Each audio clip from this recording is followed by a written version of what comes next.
저는 북한 정찰총국 소령으로 27년간 특수공작원 생활을 했습니다. 남한에 10년간 잠복하며 정보를 수집했고 평양에서 훈장도 3개 받았습니다. 2024년 5월 한 탈북 공작원이 목숨을 걸고 대한민국 국정원에 투항하며 밝힌 충격적인 진실. 북한이 그의 27살 아들에게 내린 명령은 서울 지하철역 자폭 공격, 생還가능성은 단 10%였습니다. 그가 국정원에 넘긴 USB에는 27년간 수집한 북한 대남 공작망의 모든 비밀이 담겨 있었습니다. 여러분의 구독과 좋아요 하나하나가 숨겨진 북한의 진실을 세상에 알리는 힘이 됩니다. 제 이름은 박진혁입니다.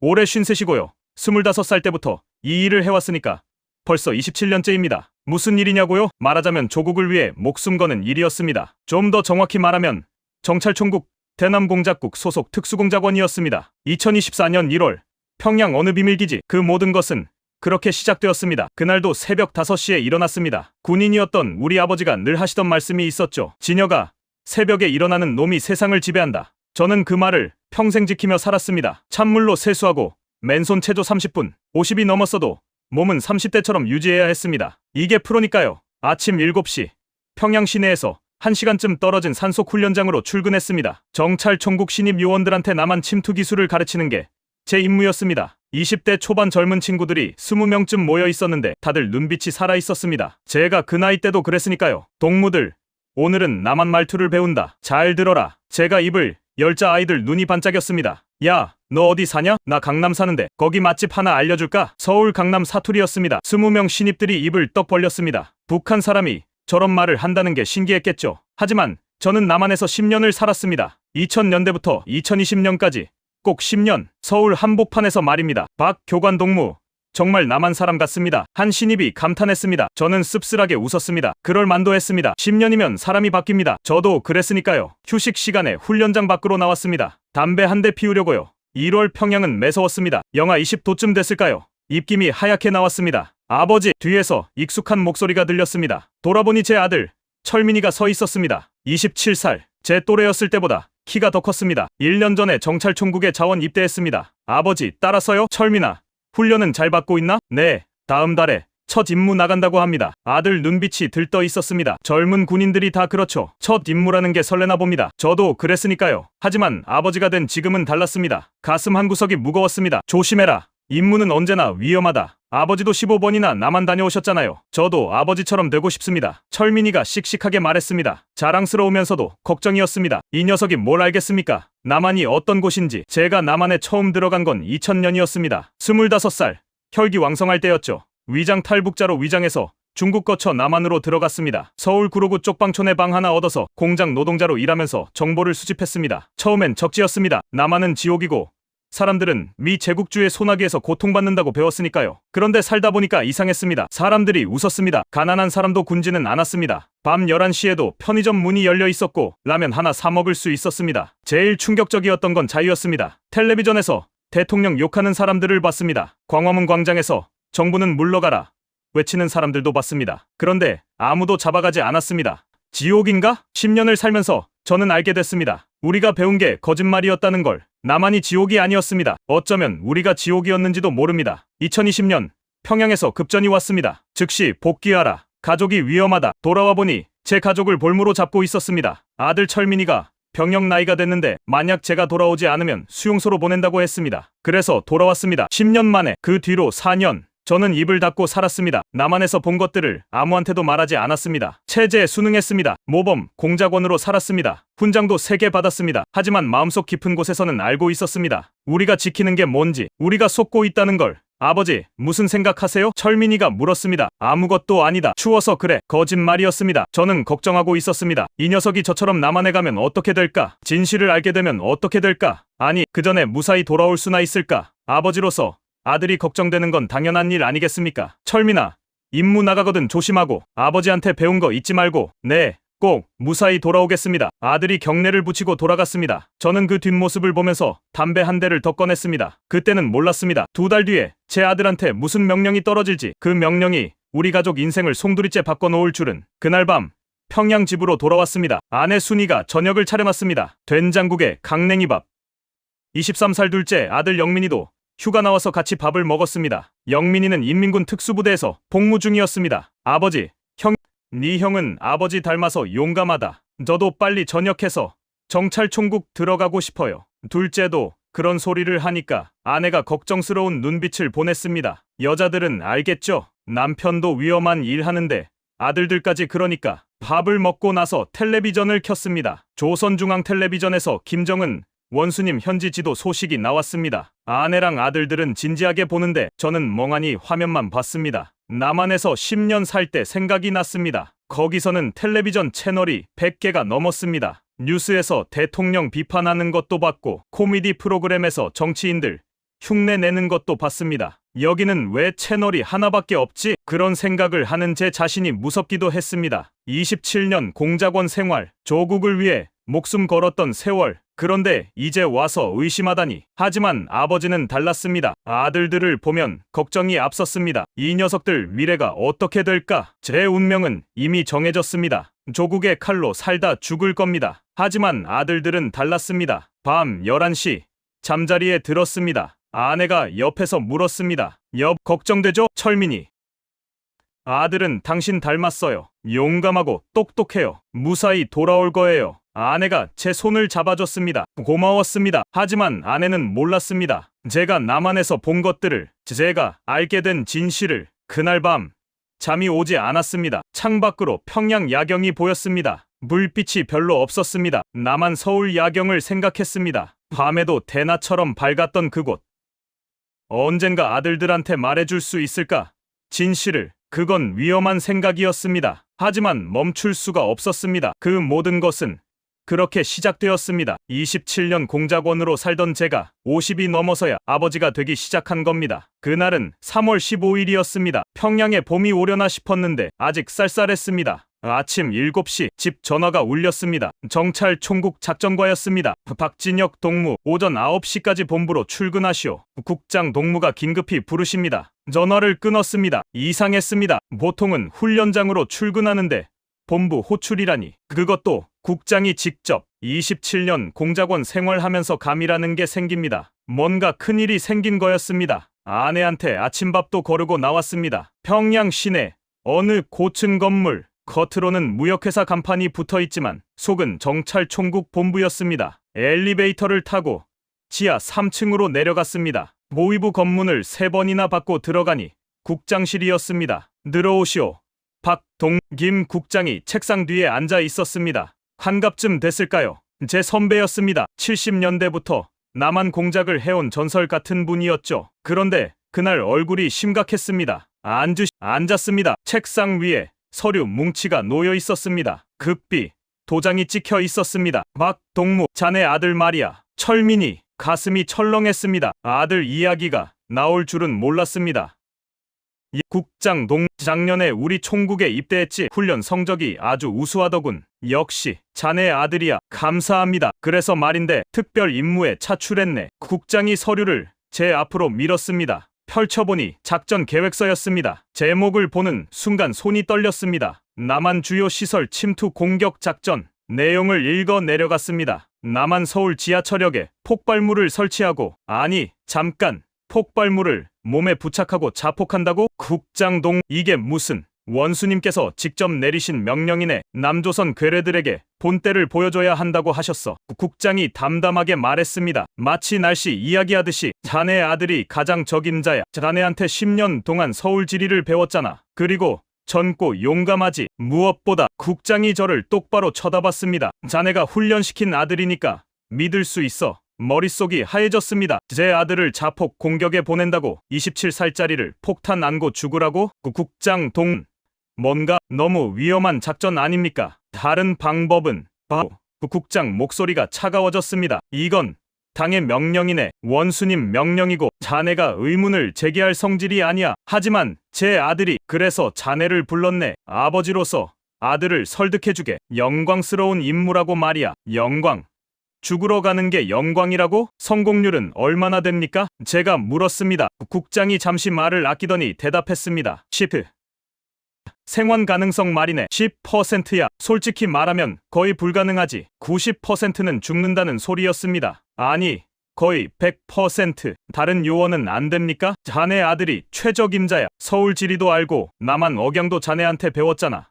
국장이 서류를 한 장 더 꺼냈습니다. 자네 가문 성분도 완벽하지. 할아버지는 빨치산, 아버지는 6.25 참전 용사, 자네는 27년 공작원. 원수님께서 신뢰하시는 가문이야. 그게 이유였습니다. 우리 집안이 충성스럽다고 믿으니까 아들을 죽이라는 거였습니다. 언제 출발합니까? 5월 말. 2달 뒤. 지금부터 집중 훈련에 들어가. 2달.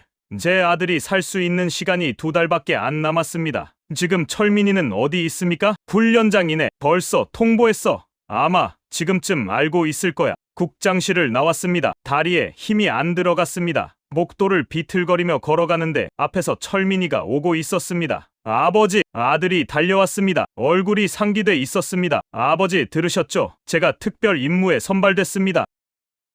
국장 동무가 직접 말씀하셨어요. 원수님께서 저를 지목하셨다고. 영광입니다. 아버지, 아들 눈이 반짝거렸습니다. 철없는 27살. 자기가 죽으러 가는 줄도 모르고 좋아하고 있었습니다. 철민아, 네.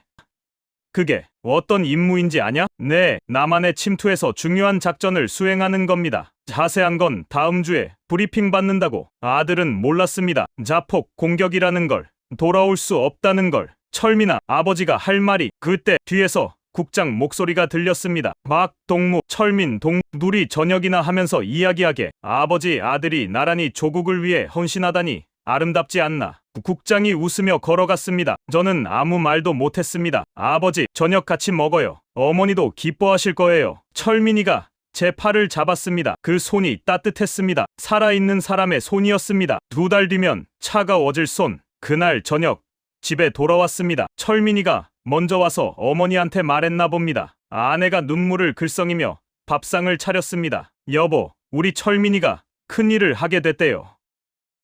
원수님께서 직접 선택하셨다잖아요. 우리 집안 영광이에요. 아내도 몰랐습니다. 아들이 죽으러 간다는 걸. 저녁을 먹는데 목이 메었습니다. 밥알이 모래 같았습니다. 철민이는 신이 나서 이것저것 물어봤습니다. 아버지, 남한 서울이 어때요? 제가 가게 될 것 같은데. 복잡하다. 사람이 많고. 제가 잘할 수 있을까요?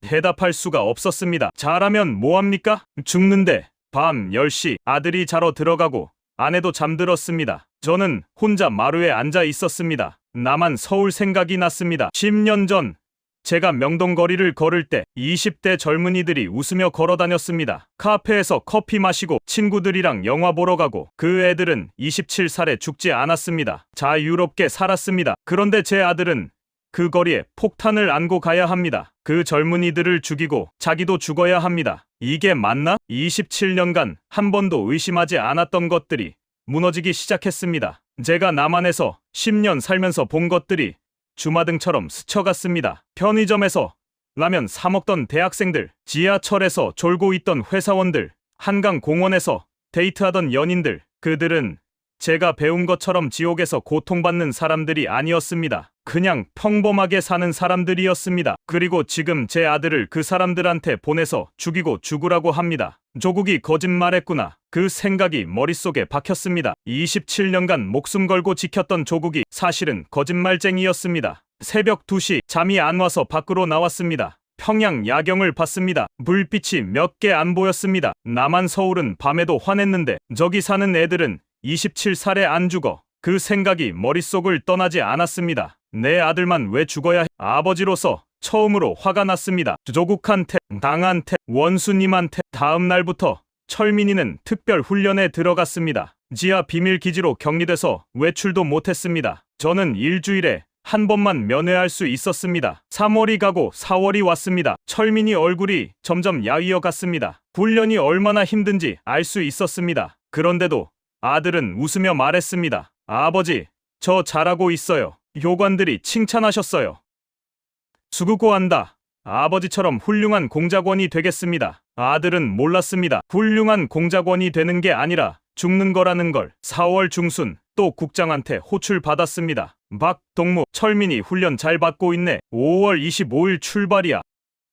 자네도 준비해. 아들 장송식 말일세. 국장이 웃으며 말했습니다. 장송식. 아직 살아있는 아들의 장례식을 준비하라니. 그날 밤 저는 결심했습니다. 내가 뭔가 해야 한다. 27년 공작원 경력, 남한 10년 잠복 경험, 그 모든 걸 동원해서라도 제 아들을 살려야 했습니다. 조국을 배신하더라도 그날 밤부터 잠을 제대로 못 잤습니다. 눈을 감으면 아들 얼굴이 보였습니다. 폭탄을 안고 서울 지하철역에 서 있는 철민이, 그리고 폭발, 악몽에서 깨면 온몸이 땀으로 젖어 있었습니다. 낮에는 훈련장에서 일했습니다. 신입 요원들한테 남한 침투 기술을 가르쳤습니다. 하지만 머릿속은 온통 과거 생각뿐이었습니다. 제가 남한에서 보낸 10년 말입니다. 2000년 25살 때였습니다. 첫 남한 침투 명령을 받았습니다. 그때 저도 지금 철민이처럼 들떠 있었습니다. 조국을 위해 목숨 바칠 각오가 돼 있었죠. 중국을 거쳐 남한으로 들어갔습니다. 위장 탈북자로요. 하나원이라는 곳에서 석 달 교육받고 서울에 정착했습니다. 구로구 쪽방촌에 방 하나 얻었습니다. 4평짜리 작은 방이었습니다. 처음 한 달은 적응하기 힘들었습니다. 너무 달랐거든요. 우리가 배운 것과 사람들이 굶주리고 있다고 배웠는데 편의점에 가면 음식이 넘쳤습니다. 24시간 문 여는 가게도 있었습니다. 아저씨, 탈북자시죠? 힘들죠? 여기 라면 하나 드세요. 편의점 알바하던 대학생이 제게 컵라면을 줬습니다. 돈도 안 받고. 그게 충격이었습니다. 우리가 배운 건 남한 사람들이 차갑고 이기적이라는 거였는데 이 젊은 친구가 낯선 사람한테 밥을 주다니. 공장에 취직했습니다. 구로공단에 있는 작은 플라스틱 공장이었습니다. 하루 8시간 일하고 한 달에 150만 원 받았습니다. 우리 돈으로 치면 엄청난 돈이었죠. 같이 일하던 아저씨들이 친절했습니다. 점심시간에 밥 사주기도 하고 담배도 나눠 피웠습니다. 진혁씨, 힘들면 언제든지 말해요. 탈북자들 적응하기 힘들잖아요. 반장님이 그러셨습니다. 저는 그저 고개만 끄덕였습니다. 말을 많이 하면 들킬까봐 조심했거든요. 1년쯤 지나니까 남한 생활에 익숙해졌습니다. 지하철 타는 법도 알고 스마트폰도 쓸 줄 알게 됐습니다. 처음 스마트폰 받았을 때는 놀랐습니다. 이 작은 기계로 세상 모든 정보를 볼 수 있다니. 인터넷에서 북한 소식을 찾아봤습니다. 우리가 배운 것과 달랐습니다. 북한이 가난하다고 했습니다. 사람들이 굶주린다고 했습니다. 저는 믿지 않으려 했습니다. 제국주의 선전이야. 거짓말이지. 하지만 시간이 갈수록 의심이 커졌습니다. 2005년쯤 명동거리를 걸어본 적이 있습니다. 주말이었는데 사람들로 가득했습니다. 젊은 연인들이 손잡고 걸었습니다. 가족들이 아이스크림 먹으면서 웃었습니다. 저는 그걸 보면서 생각했습니다. 이게 지옥인가? 이게 미 제국주의 식민지인가? 광화문 광장에서 시위하는 사람들도 봤습니다. 대통령 퇴진하라고 외치는 사람들. 경찰이 지켜보고 있었지만 아무도 잡아가지 않았습니다. 우리 같으면 당장 수용소 갔을 텐데. 그때부터였습니다. 제가 뭔가 잘못 알고 있다는 걸 깨달은 게. 2010년 서울 생활 10년째 되던 해였습니다. 저는 이미 평범한 남한 사람처럼 살고 있었습니다. 월세 내고 세금 내고 주말에는 한강 공원 산책도 했습니다. 그해 여름 한 탈북민 행사에 갔습니다. 정보 수집 목적이었죠. 거기서 50대 할머니를 만났습니다. 함경도에서 오셨다고 했습니다. 아들이 군대에서 굶어 죽었어요. 배급이 안 나와서요. 할머니가 울면서 말했습니다. 저는 충격받았습니다. 우리 인민군이 굶는다고. 그게 사실이라면. 그날 밤 숙소로 돌아와서 인터넷을 뒤졌습니다. 북한 기근에 대한 기사들, 고난의 행군 시기 이야기들, 수십만 명이 굶어 죽었다는 통계들. 거짓말이겠지. 날 쪼일 거야. 하지만 자료가 너무 많았습니다. 사진도 있었습니다. 영상도 있었습니다. 그날 밤 새벽까지 잠을 못 잤습니다. 20년 넘게 믿어왔던 것들이 무너지는 기분이었습니다. 그리고 한 달 뒤 평양에서 급전이 왔습니다. 즉시 복귀하라. 가족이 위험하다. 저는 알았습니다. 제가 너무 오래 남한에 있었다는 걸, 총국에서 의심하기 시작했다는 걸. 그래서 제 가족을 볼모로 잡은 겁니다. 2020년 9월 10년 만에 평양으로 돌아왔습니다. 공항에서 보위부 사람들이 기다리고 있었습니다. 조사를 받았습니다. 이틀 동안 지하실에 갇혀서 신문당했습니다. 남한에서 무엇을 했나? 정보 수집했습니다. 다른 건 없습니다. 왜 그렇게 오래 있었나? 잠복하라는 명령이었습니다. 거짓말이었습니다. 사실은 제가 더 있고 싶었습니다. 그곳이 편했으니까, 자유로웠으니까. 사흘째 국장이 왔습니다. 박동무, 자네 아들 철민이가 올해 입대 나이지?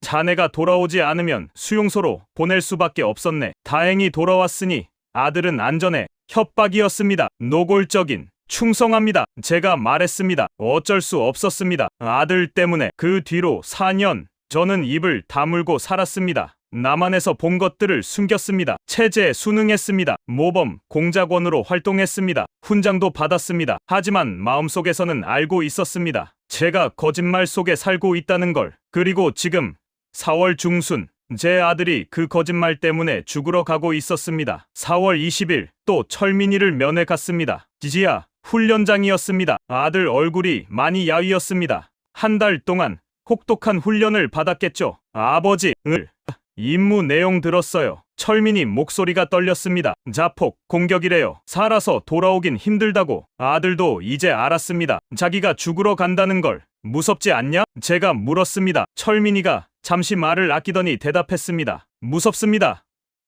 하지만 조국을 위해서라면 세뇌된 말투였습니다. 저도 그랬으니까 압니다. 철민아, 네, 아버지가 남한에 10년 있었잖아. 거기가 어땠는지 아느냐? 미 제국주의 식민지라고 배웠습니다. 사람들이 고통받는다고. 아니다. 제가 끊어서 말했습니다. 철민이가 놀란 눈으로 저를 봤습니다. 아버지, 무슨. 거기는 지옥이 아니었다. 사람들은 자유로웠고 굶지 않았어. 아버지, 그게 무슨 말씀이세요? 우리가 배운 게 거짓말이야, 철민아. 아들 얼굴이 창백해졌습니다. 아버지, 지금 무슨 말을. 넌 죽으러 가는 거야. 죄 없는 사람들 죽이고 너도 죽는 거란 말이다. 아버지, 그건 반동적인 생각입니다. 철민이가 벌떡 일어났습니다. 27년 세뇌가 하루아침에 풀릴 리 없었습니다. 철민아, 아버지 말 들어라. 안 듣겠습니다. 아버지가 남한에서 변절하셨군요. 아들이 밖으로 나가려 했습니다. 저는 아들 팔을 잡았습니다. 변절이 아니다.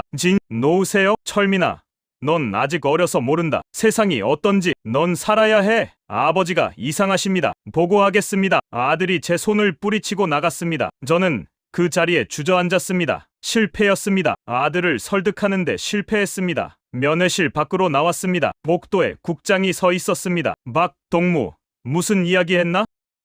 아무것도 아닙니다. 아들한테 이상한 소리 하지 말게. 자네도 위험해질 수 있어. 경고였습니다. 그날 밤 집으로 돌아오는데 다리에 힘이 없었습니다. 아들을 잃는 것 같았습니다. 집에 들어가니 아내가 기다리고 있었습니다. 철민이 어때요? 건강해. 거짓말이었습니다. 건강하게 죽으러 가고 있다는 게 맞겠죠. 그날 밤 혼자 마루에 앉아 담배를 피웠습니다. 평양 야경이 보였습니다. 어둡고 조용했습니다. 서울 야경이 떠올랐습니다. 떠들썩하던 그곳, 27살 젊은이들이 웃으며 살던 그곳, 내 아들도 거기서 살 수 있다면 그 생각이 머릿속을 떠나지 않았습니다. 방법이 있을까? 아들을 살릴 방법이? 27년 공작원으로 살면서 배운 게 많았습니다. 침투, 위장, 탈출, 모든 기술을 알고 있었습니다. 그리고 저는 알고 있었습니다. 남한에 국정원이라는 곳이 있다는 걸. 북한 공작원이 투항하면 받아준다는 걸. 만약 내가 투항한다면 아들을 구할 수 있을까? 위험한 생각이었습니다. 하지만 다른 방법이 없었습니다. 새벽까지 고민했습니다. 그리고 해가 뜰 무렵 결심했습니다. 나는 조국을 배신하겠다. 아들을 살리기 위해 결심하고 나니 머리가 맑아졌습니다. 27년간 공작원으로 살면서 가장 중요한 임무를 시작하는 기분이었습니다. 바로 제 아들을 살리는 일 말입니다. 4월 23일 새벽 혼자 책상 앞에 앉았습니다. 공책을 꺼내서 계획을 적기 시작했습니다. 물론 암호로요. 27년 경력이 헛되지 않았습니다. 1단계, 제가 먼저 중국으로 나가야 했습니다. 평양에서 탈출은 불가능했습니다. 감시가 너무 심했거든요. 하지만 중국 파견 임무를 받는다면 이야기가 달라졌습니다. 2단계, 중국 베이징에서 남한 국정원과 접선합니다. 투항 의사를 밝히고 거래를 합니다. 제가 아는 북한 정보를 주는 대신 제 가족을 구출해달라고요. 3단계, 평양에 있는 아들과 가족을 빼냅니다. 이게 제일 어려운 부분이었습니다. 국정원 도움 없이는 불가능했습니다. 4단계, 남한 서울에서 제외합니다. 자유로운 땅에서 말이죠. 계획을 적고 나니 한숨이 나왔습니다. 성공률이 얼마나 될까요? 10%, 5%. 하지만 안 하면 제로였습니다. 아들이 5월 25일에 죽으니까요. 그날부터 준비에 들어갔습니다. 첫째, 27년간 수집한 북한 기밀 정보를 정리했습니다. USB 하나에 다 담았습니다. 정찰 총국 조직도, 남한 내 공작원 명단, 암호 체계, 공작 루트, 국정원이 침 흘릴 만한 정보들이었습니다. USB를 허리띠 안쪽에 꿰맬 수 있는 주머니를 만들었습니다. 공항 검색대도 못 찾을 겁니다. 27년 경력이 이럴 때 쓰는 거죠. 둘째, 중국에 있는 옛 연락책한테 연락했습니다. 조 선배라고 10년 전 제가 남한 들어갈 때 도와줬던 조선족 브로커였습니다. 베이징에서 식당을 한다고 들었습니다. 암호 전문을 보냈습니다. 5월에 베이징 간다. 도움 필요하다. 이틀 뒤 답장이 왔습니다. 연락 기다린다. 셋째, 아내한테 알려야 했습니다. 하지만 조심스러웠습니다. 아내가 놀라서 실수할까봐 4월 25일 밤 아내와 단둘이 앉았습니다. 5월 20일 집에 있어요. 아침 6시. 무슨 소리예요? 묻지 말고 집에 있어요. 그리고 영민이도 그날 휴가 신청하라고 하세요. 아내가 이상한 눈으로 저를 봤습니다. 무슨 일 있어요? 나중에 말할게요. 일단 약속만 해요.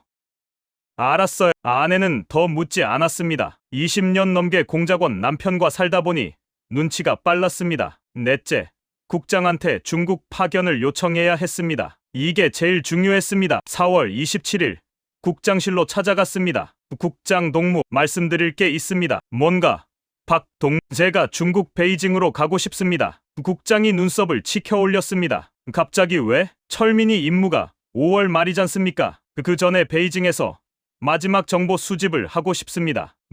남한 국정원이 베이징에서 활동하고 있다는 첩보를 입수했습니다. 제가 직접 확인하고 싶습니다. 거짓말이었습니다. 하지만 그럴듯했습니다. 자네가 가면 좋겠지. 경력이 많으니까. 감사합니다. 언제 출발하겠나? 5월 15일쯤 어떻습니까?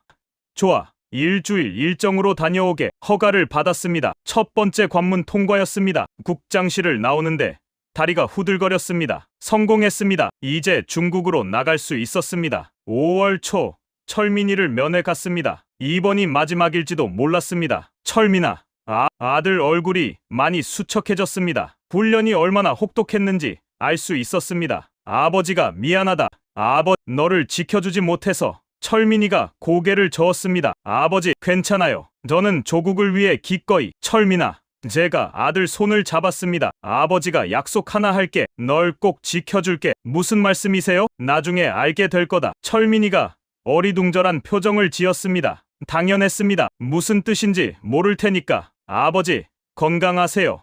너도. 그날 밤 집으로 돌아와서 아들 어렸을 때 사진을 봤습니다. 5살 때 사진이었습니다. 제 손을 잡고 웃고 있는 철민이. 이 아이를 죽게 할 순 없다. 다시 한번 다짐했습니다. 5월 10일 마지막 준비를 했습니다. USB 허리띠에 잘 숨겼습니다. 중국 돈 조금 준비했습니다. 몰래 모아둔 돈이었습니다. 5월 14일 밤 아내와 마지막 대화를 했습니다. 내일 중국 갑니다. 조심해요. 20일 아침 6시 꼭 집에 있어요. 영민이도요. 그리고 뭐라고 말해야 할까요? 사랑한다고, 미안하다고, 여보. 물론이죠. 곧 다 알게 될 거예요. 조금만 참아요. 아내가 제 손을 꼭 잡았습니다. 말은 안 했지만 눈치챘을 겁니다. 뭔가 큰일이 벌어진다는 걸. 5월 15일 아침 평양 순안공항으로 갔습니다. 베이징행 비행기였습니다. 공항 검색대를 통과했습니다. USB는 발각되지 않았습니다. 역시 제 실력을 믿어야죠. 비행기에 올랐습니다. 창가 자리였습니다. 비행기가 이륙하자 평양이 점점 작아졌습니다. 다시는 못 올 수도 있겠구나. 조금 슬펐습니다. 고향이니까요. 하지만 후회는 없었습니다. 아들을 위해서라면 뭐든 할 수 있었습니다. 2시간 뒤 베이징 공항에 도착했습니다. 중국 땅을 밟았습니다. 자유의 한 걸음 더 가까워진 기분이었습니다. 택시를 타고 베이징 시내로 들어갔습니다. 왕푸징 거리였습니다. 15년 전에도 와봤던 곳이었습니다. 호텔에 짐을 풀었습니다. 고려 호텔이었습니다. 북한 사람들이 묵는 곳이었죠. 겉으로는 정상적인 출장이니까요. 밤 9시 몰래 호텔을 빠져나왔습니다. 왕푸징 맥도날드로 갔습니다. 조 선배가 거기서 기다리고 있었습니다. 진혁이, 오랜만이야. 형님, 감사합니다. 무슨 일인지 대충 짐작은 가는데 위험한 일 아니가? 제 아들을 살려야 합니다. 조 선배가 고개를 끄덕였습니다. 알았어, 내가 도와줄게. 뭐가 필요한데? 남한 국정원 연락처요. 조 선배 얼굴이 굳어졌습니다. 진혁아, 그거 진심이가? 자네 인생 끝나는 거야. 돌아가면 죽어. 알고 있습니다. 하지만 아들이 먼저입니다. 조 선배가 한숨을 쉬었습니다. 내일 연락 닿게 해줄게. 고맙습니다. 그날 밤 호텔 방으로 돌아왔습니다. 창밖으로 베이징 야경이 보였습니다. 물빛이 반짝였습니다. 내일이면 모든 게 달라진다. 27년 공작원 인생, 내일이면 끝나는 겁니다. 하지만 아버지로서 새로운 인생이 시작되는 날이기도 했습니다. 잠이 안 왔습니다. 철민이 생각이 났습니다. 수순이 생각도 났습니다. 영민이 생각도 났습니다. 조금만 기다려라. 아버지가 다 해결할게. 새벽까지 창밖을 보며 앉아 있었습니다. 제 인생의 마지막 작전이 시작되고 있었습니다. 5월 16일 아침 호텔 방 전화가 울렸습니다. 진혁이, 나 오늘 오후 2시 베이징 천단 공원 북문으로 와. 조 선배였습니다. 알겠습니다. 시계를 봤습니다. 오전 9시, 5시간 남았습니다. 제 인생이 바뀔 5시간. 샤워하고 면도했습니다. 거울을 봤습니다. 53살 남자, 흰머리가 제법 섞였습니다. 27년 공작원 생활의 흔적이었습니다. 오늘부터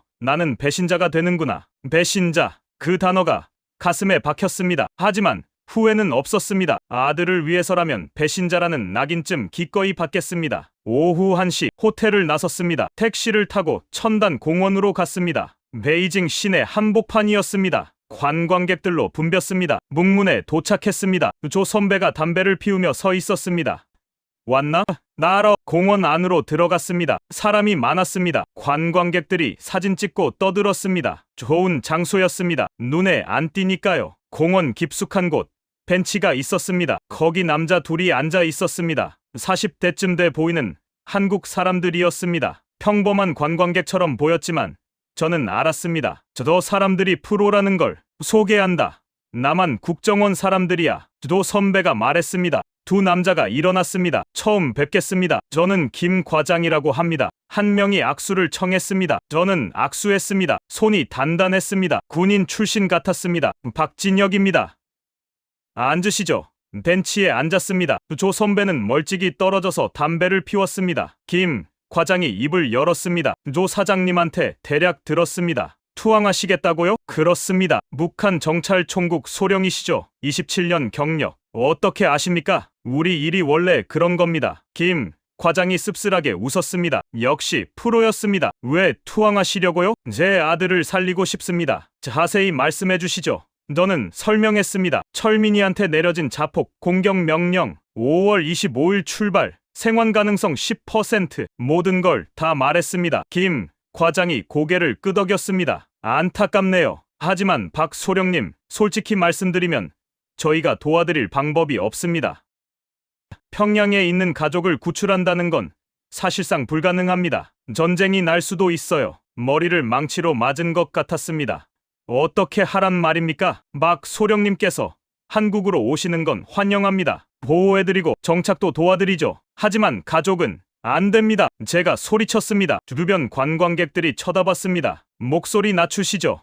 여기 중국 공안도 있습니다. 김 과장이 차분하게 말했습니다. 과장님, 제가 주머니에서 USB를 꺼냈습니다. 여기 정찰총국 기밀 정보가 다 들어있습니다. 조직도, 공작원 명단, 암호 체계, 나만 내 잠복 공작원 신상도 있습니다. 기 과장 눈빛이 바뀌었습니다. 진짜입니까? 27년 경력이 헛된 게 아닙니다. 이거 드릴 테니 제 가족을 살려주십시오. 김 과장이 옆 사람과 눈빛을 주고받았습니다. 잠시만 기다리시죠. 전화 좀 해야겠습니다. 김 과장이 일어나서 멀리 걸어갔습니다. 휴대전화로 누군가와 오래 통화했습니다. 10분쯤 지났을까요? 돌아왔습니다. 박 소령님, 서울본부와 상의했습니다. 결과 USB 내용을 먼저 확인해야 합니다. 진짜라면 고려해 볼 수 있다고 합니다. 희망이 보였습니다. 어떻게 확인하시겠습니까? 지금 여기서 노트북으로 보겠습니다. 옆 사람이 가방에서 노트북을 꺼냈습니다. USB를 꽂았습니다. 20분 동안 두 사람이 화면을 들여다봤습니다. 중간중간 휴대전화로 서울에 보고하는 것 같았습니다. 이건 진짜네요. 김 과장이 중얼거렸습니다. 막 소령님, 이 정보가 진짜라면 북한 대남 공작망이 와해될 수도 있습니다. 그러니까 제 가족을 구해주십시오. 김 과장이 심각한 얼굴로 저를 봤습니다. 솔직히 말씀드리겠습니다. 평양에서 가족을 빼내는 건 거의 불가능합니다. 그럼 방법이 없다는 겁니까? 한 가지 방법은 있습니다. 말씀하십시오. 막 소령님께서 직접 가시는 겁니다.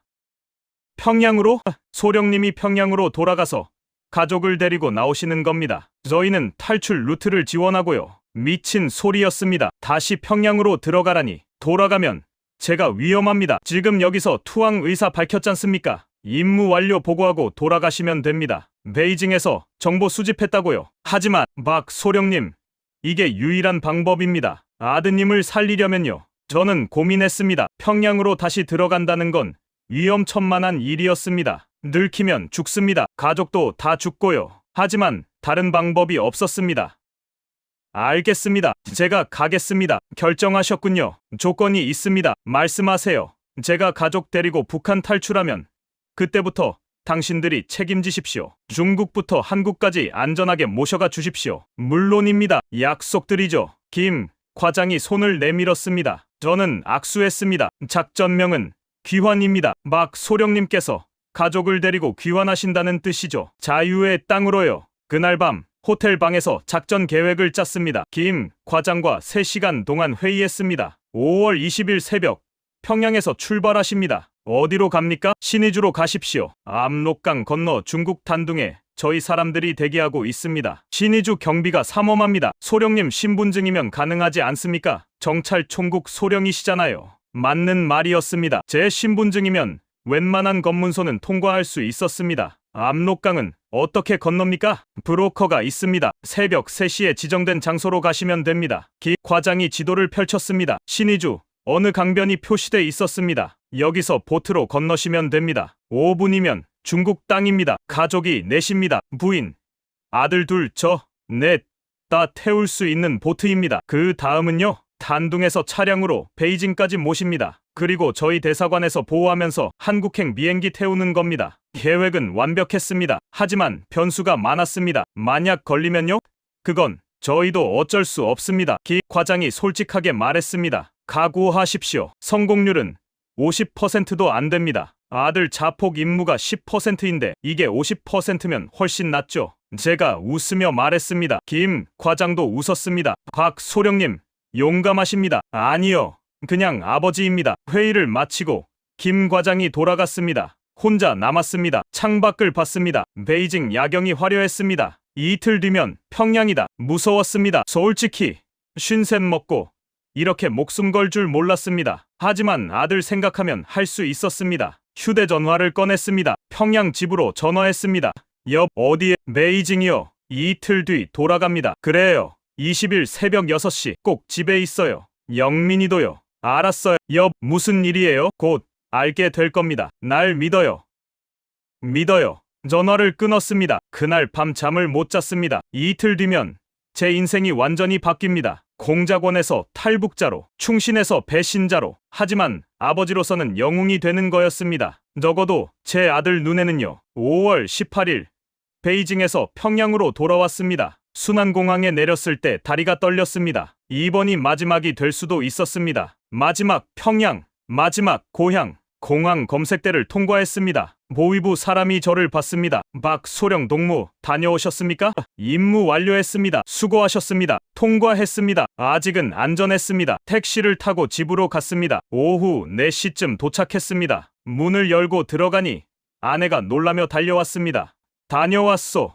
괜찮아요? 얼굴이 안 좋아 보여요. 피곤해서 그래요. 거짓말이었습니다. 긴장해서 그랬습니다. 영민이는 어디 있어? 휴가 나와서 방에 있어요. 여보, 뭔가 큰일 있는 거죠? 아내 눈빛이 불안했습니다. 오늘 밤 이야기할게요. 가족 모두 모여야 합니다. 철민이는요? 철민이는 제가 데려올게요. 저녁 6시 정찰총국 훈련장으로 갔습니다. 국장한테 보고부터 해야 했습니다. 베이징 임무 어땠나? 성과가 있었습니다. 거짓 보고서를 제출했습니다. 베이징에서 남한 국정원 동향을 파악했다고 써놨습니다. 당연히 다 거짓말이었죠. 수고했네. 그나저나 철민이 출발이 이제 일주일 남았어.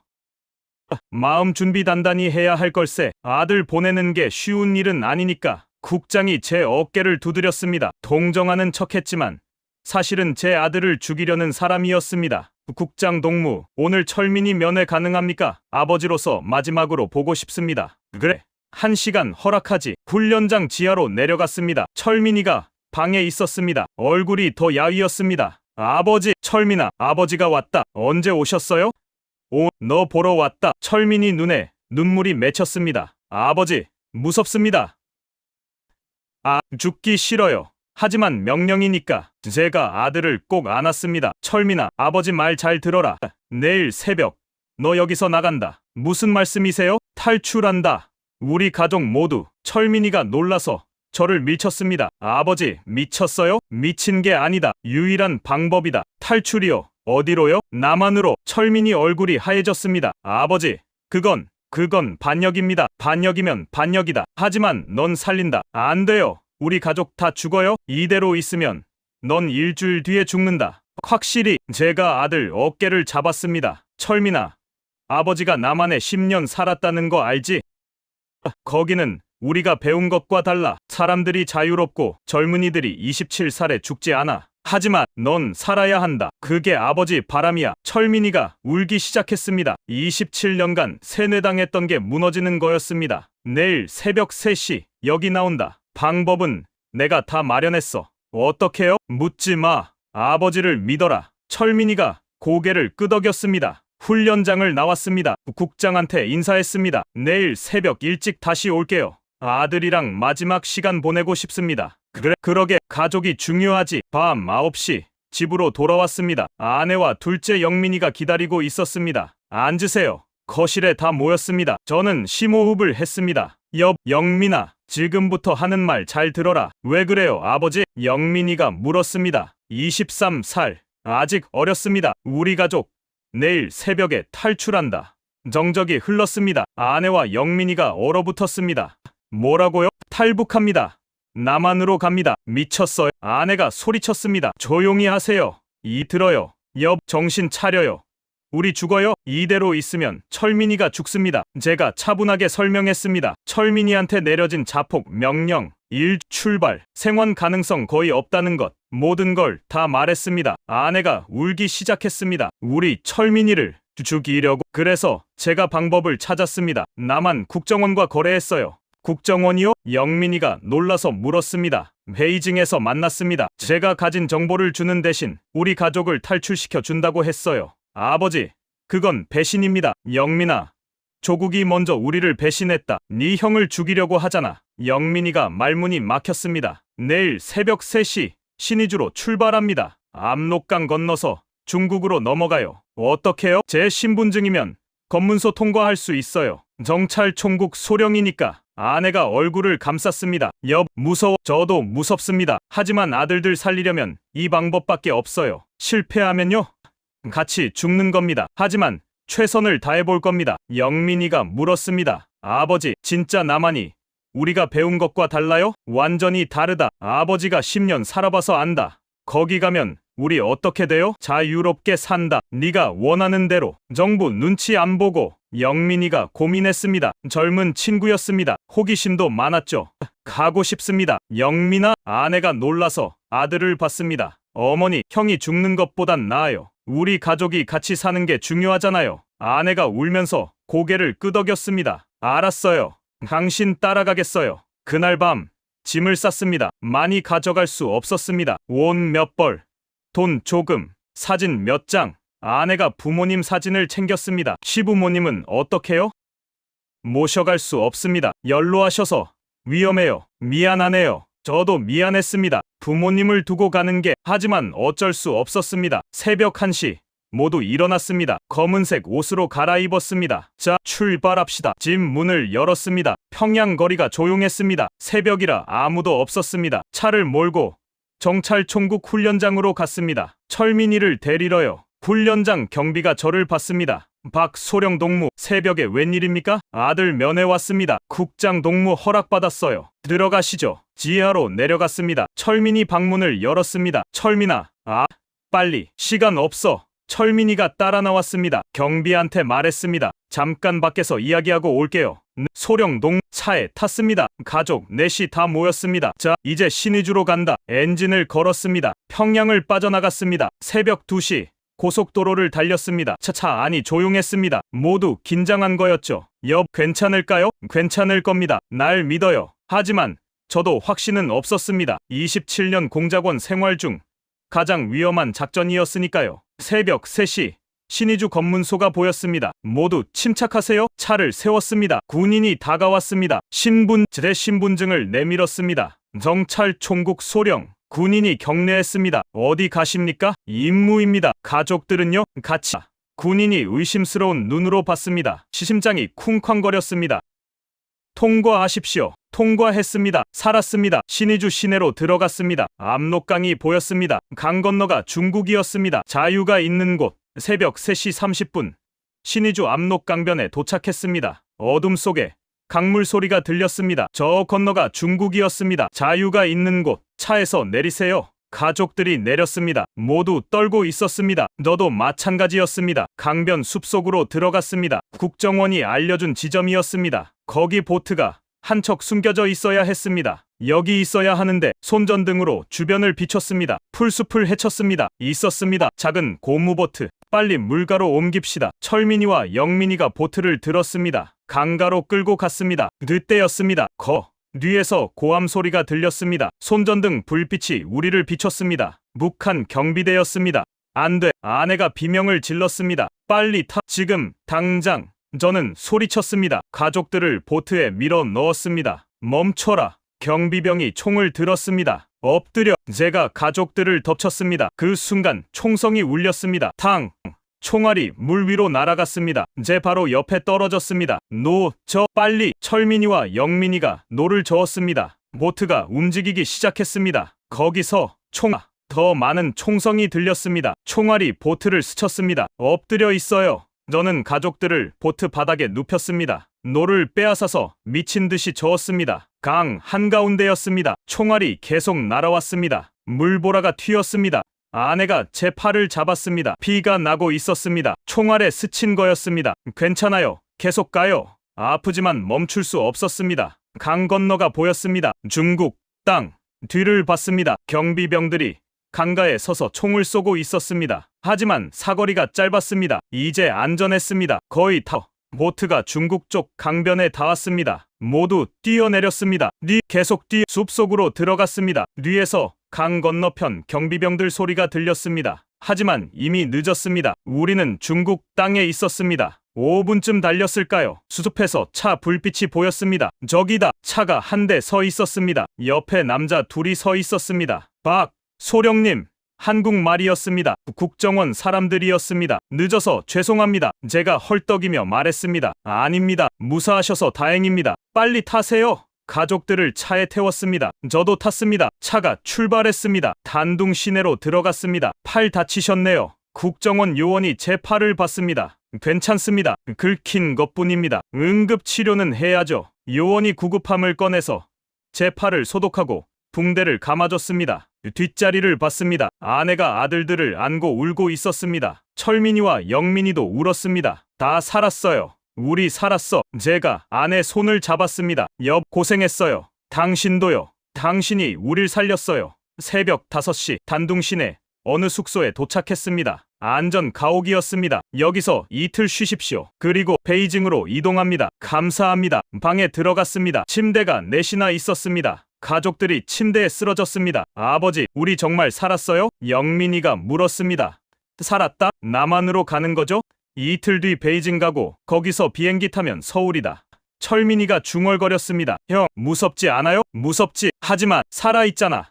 형제가 서로를 안았습니다. 저는 그 모습을 보며 울었습니다. 이틀 뒤 베이징으로 이동했습니다. 차로 12시간 걸렸습니다. 베이징 한국 대사관에 도착했습니다. 철문이 열렸습니다. 안으로 들어가는 순간 가슴이 벅찼습니다. 이제 진짜 대한민국 땅이었습니다. 환영합니다. 무사히 오셨네요. 대사관 직원이 악수를 청했습니다. 감사합니다. 일주일 동안 대사관에서 지냈습니다. 신원 확인 절차를 받았습니다. 저는 제가 가진 정보를 모두 제공했습니다. USB 내용도 다 넘겼습니다. 박소령님, 이 정보는 정말 대단합니다. 북한 공작망이 와해될 겁니다. 국정원 과장이 말했습니다. 아들들만 살리면 됩니다. 물론입니다. 약속 지켰습니다. 5월 28일 인천행 비행기에 올랐습니다. 가족 넷이 나란히 앉았습니다. 비행기가 이륙했습니다. 창밖으로 베이징이 멀어졌습니다.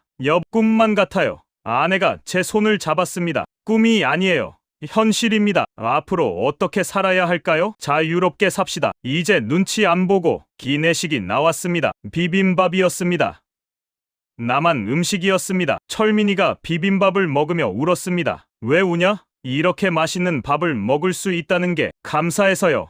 영민이도 울었습니다. 아내도 울었습니다. 저도 울었습니다. 3시간 뒤 비행기가 착륙했습니다. 승객 여러분, 인천국제공항에 도착했습니다. 대한민국에 오신 것을 환영합니다. 기내 방송이 나왔습니다. 대한민국.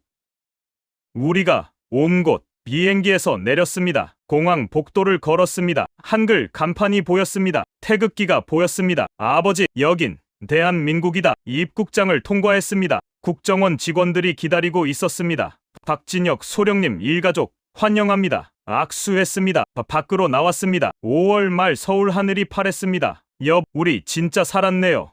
살았어요. 철민이가 하늘을 보며 웃었습니다. 형, 우리 그래 자유다. 그날 오후 하나원으로 이동했습니다. 앞으로 3달 교육을 받을 곳이었습니다. 하지만 그건 중요하지 않았습니다. 중요한 건 우리 가족이 함께 살아있다는 거였습니다. 하나원에서 3달을 보냈습니다. 2024년 9월이었습니다. 한국 사회 적응 교육을 받았습니다. 경제, 문화, 법률 모든 게 새로웠습니다. 저는 10년 전에 살았던 기억이 있었지만 가족들은 처음이었습니다. 철민이가 제일 빨리 적응했습니다. 27살. 젊으니까요. 아버지, 여기 인터넷으로 모든 걸 볼 수 있어요. 그래.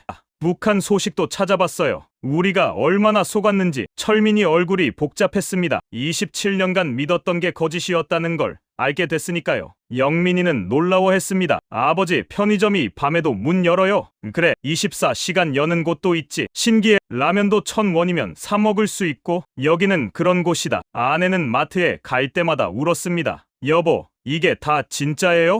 고기도 사고 싶은 만큼 살 수 있고 과일도 이렇게 많고 우리 거예요. 마음껏 사세요. 하나원을 수료하고 서울에 정착했습니다. 정부에서 아파트를 지원해줬습니다. 작지만 우리 가족에게는 천국이었습니다. 가장 감동한 건 뭐였는지 아십니까? 자유였습니다. 첫날 밤 텔레비전을 켰습니다. 채널이 100개가 넘었습니다. 뉴스에서 정부 비판하는 것도 봤습니다.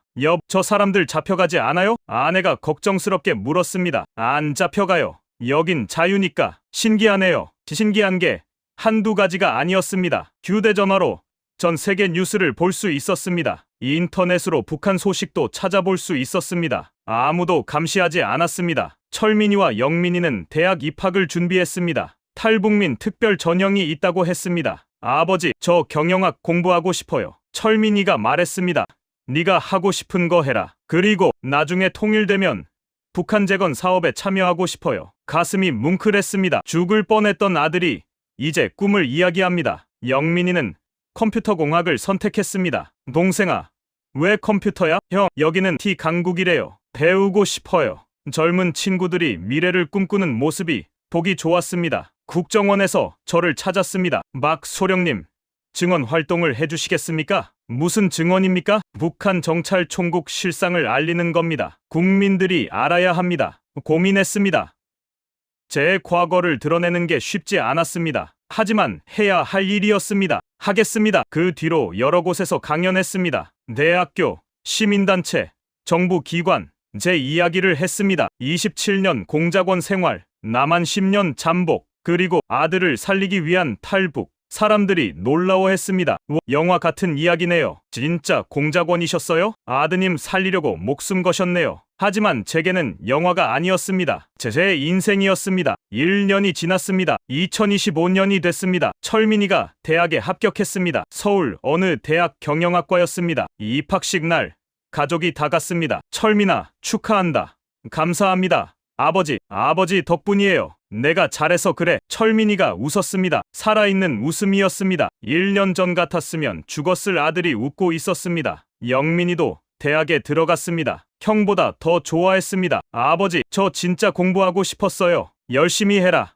꼭 프로그래머 될 거예요. 아내는 마트에서 일하기 시작했습니다. 처음에는 힘들어했지만 점차 익숙해졌습니다. 여보, 오늘 손님한테 칭찬받았어요. 잘했네요. 친절하다고요. 기분 좋더라고요. 아내도 변했습니다. 예전에는 늘 불안해했는데 이제는 웃었습니다. 하지만 아픔도 있었습니다. 평양에 둔 부모님 생각이었습니다. 제 아버지가 85살, 어머니가 80살이셨습니다. 소식이 끊겼습니다. 당연했습니다. 제가 탈북했으니까 연좌제로 처벌받았을 겁니다. 명절마다 북쪽 하늘을 보며 절했습니다. 아버지, 어머니, 무료자를 용서하십시오. 눈물이 났습니다. 부모님 얼굴이 보고 싶었습니다.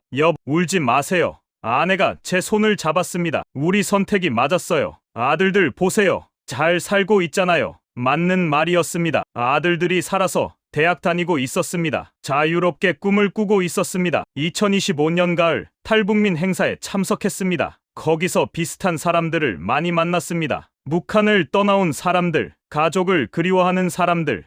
박 선생님, 후회 안 하세요? 한 탈북민이 물었습니다. 후회요? 부모님 두고 오신 거요. 한참 생각했습니다. 후회?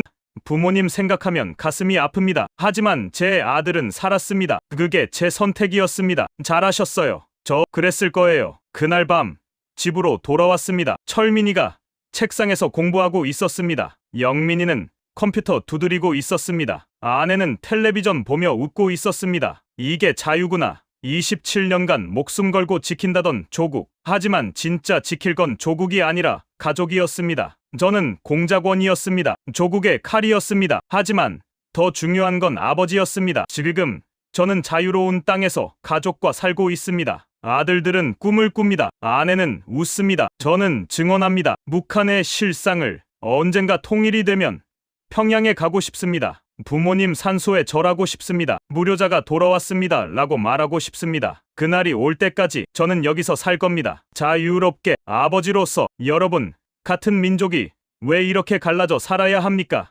북에 있는 사람들도 우리처럼 자유롭게 살고 싶을 겁니다. 아들들을 전쟁터에 보내지 않고 살고 싶을 겁니다. 통일이 되면 우리 아이들이 자유롭게 평양도 가고 백두산도 갈 수 있을 겁니다. 그날을 기다립니다. 저는 배신자가 아닙니다. 아버지였습니다.